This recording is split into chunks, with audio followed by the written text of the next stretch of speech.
साथियों, ये पंक्तियां मेरी जरूर सुन के जाना, वीडियो को स्किप ना करें प्लीज, जरूर सुने, एक बार जरूर सुने, बहुत काम की बात है कि हमें समझनी होगी नीति, हमें समझनी होगी नीति झूठे और बेईमानों की, और कौन पराया कौन है अपना, कमी रही पहचानों की। और हमें समझनी होगी नीति झूठे और बेईमानों की, कि हमें ये समझना होगा कि कौन लोगों को झूठ बोलकर वोट ले लेता है, कौन लोगों को वर्ग लाता है, कौन लोगों को हिंदू मुसलमान के नाम पर लड़ाता है।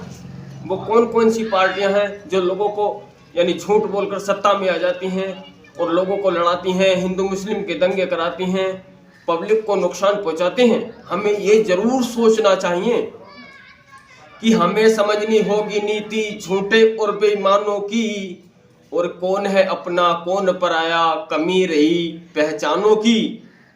और लालच बुरी बला बताते, लालच बुरी बला बताते, ये सोच है संत महानों की।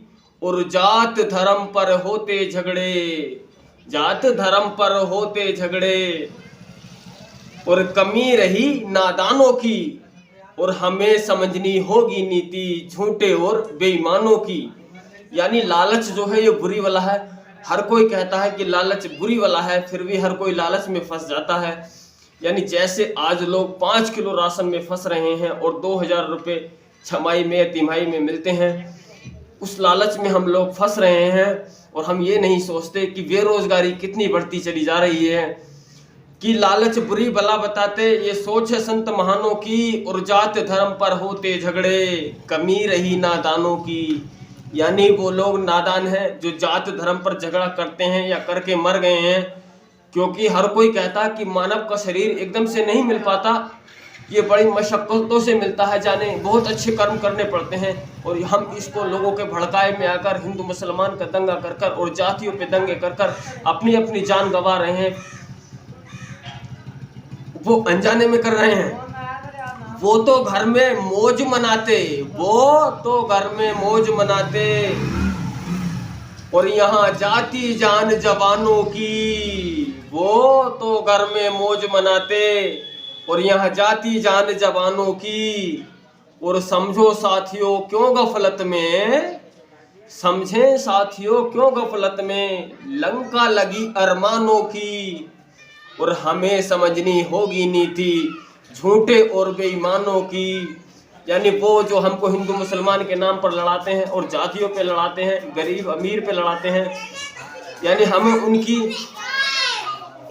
वो तो घर में मौज मनाते हैं, यानी घर में बैठे रहते हैं। जब दंगे होते हैं वहाँ लोग मर जाते हैं नादानी में, और हिंदू मुस्लिम मरते हैं। मेरी निगाह में तो सब इंसान ही मरते हैं, मेरे देश के वासी ही मरते हैं, और एक दूसरे से नफरत करते हैं, जातियों पर नुकसान ही होता है।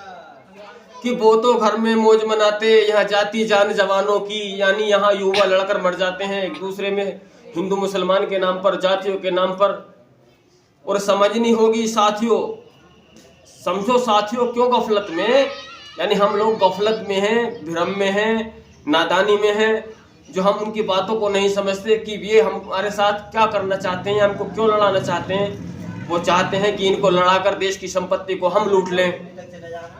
कि समझो साथियों क्यों गफलत में लगी लंका अरमानों की। यानी यहाँ आज MA BA करे हुए लोग बेरोजगार हैं, रोजगार को तलाश रहे हैं। कोई बैंगन बेच रहा है, कोई तुरई बेच रहा है, कोई समोसे बेच रहा है। यानी MA डिग्री जिन्होंने 10-10 20-20 लाख रुपए खर्च किया है, वो लोग तो आज बेरोजगार हैं। और जिन्होंने हाई स्कूल किया है, 8वां किया है, वो लोग यानी DM बन जाते हैं, इंस्पेक्टर बन जाते हैं इस देश में। यानी यहाँ जो पढ़े लिखे हैं वो बेरोजगार हैं।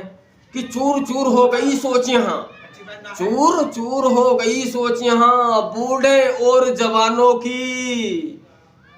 और नियत अभी तक भरी नहीं है मक्कार गद्दारों की। और हमें समझनी होगी यारो नीति झूठे और बेईमानों की। यानी चूर चूर हो गई सोच यहाँ। यानी हर इंसान का सपना था कि मैं अपने बच्चों को अच्छे स्कूल में पढ़ाऊंगा, मैं 4 व्हीलर कार लूंगा, मैं अच्छा मकान बनाऊंगा। मगर जब बेरोजगारी बढ़ रही है देश में, तो सबका जो सपना है ये चूर चूर हो गया है। यानी चूर चूर हो गई सोच यहाँ बूढ़े और जवानों की, और नियत अभी तक भरी नहीं है मक्कारों गद्दारों की। यानी उनको अभी भी मजा नहीं आया। देश यानी इतनी पीछे जा रहा है, काफी पीछे जा रहा है। यहाँ हर इंसान पैसे की तरफ से कमजोर होता चला जा रहा है, शिक्षा की तरफ से कमजोर होता चला जा रहा है, मगर उनकी अभी भी नीयत नहीं भरी। वो चाहते हैं कि ये आपस में अभी भी लड़ें और हम देश पर राज करें। हम शासन प्रशासन अनुशासन अपनी मर्जी से चलाएं, अपनी मर्जी का करें। और हाँ साथियों, अगर आपको ये हमारी पंक्तियां पसंद आई हैं तो कमेंट करके हमारा हौसला जरूर बढ़ाएं। और वीडियो को आपने नहीं लाइक किया है तो वीडियो को लाइक करें और चैनल को सब्सक्राइब कर यानी बेल जरूर बजाएं। और साथियों चलते हैं, फिर मिलेंगे अगले वीडियो में। जय भीम। साथियों मैं जो कहता हूं, बार बार कहने का मतलब यही है कि बसपा का जो शासनकाल है, यानी बहन मायावती का जो राज है, वो बहन भी एक देश की बहन है। वो भले ही एससी समाज की है, मगर वो सर्वजनों को साथ लेकर चलने वाली एक संत महापुरुषों वाली पार्टी है। वो नहीं चाहती यहाँ लोगों को लड़ाकर, लोगों के साथ झूठ बोलकर, लोगों के साथ ठगी कर कर सत्ता को यानी अपने पाले में लाया जाए। वह हमेशा यानी फिजूल की बातें नहीं करती, वो किसी पर आरोप प्रत्यारोप नहीं लगाती। वो चाहती हैं कि देश में एक ऐसा शासन चलाया जाए जिसमें हिंदू मुस्लिम सिख ईसाई सब रहें और हमारा देश आगे बढ़े, तरक्की की ओर जाए। तो साथियों आपको भी ये पहचानना है कि बसपा का शासनकाल कैसा रहा है, बसपा ने कितना चैन दिया है लोगों को, कितना नुकसान किया है लोगों को, कितना रोजगार दिया है लोगों को, कितना बेरोजगार किया है लोगों को। मेरा असल में बसपा से कोई नाता नहीं है, मगर मेरा नाता यही है कि वो मानवतावादी है, उसमें शासन अच्छा चलता है, अनुशासन अच्छा चलता है, प्रशासन अच्छा चलता है।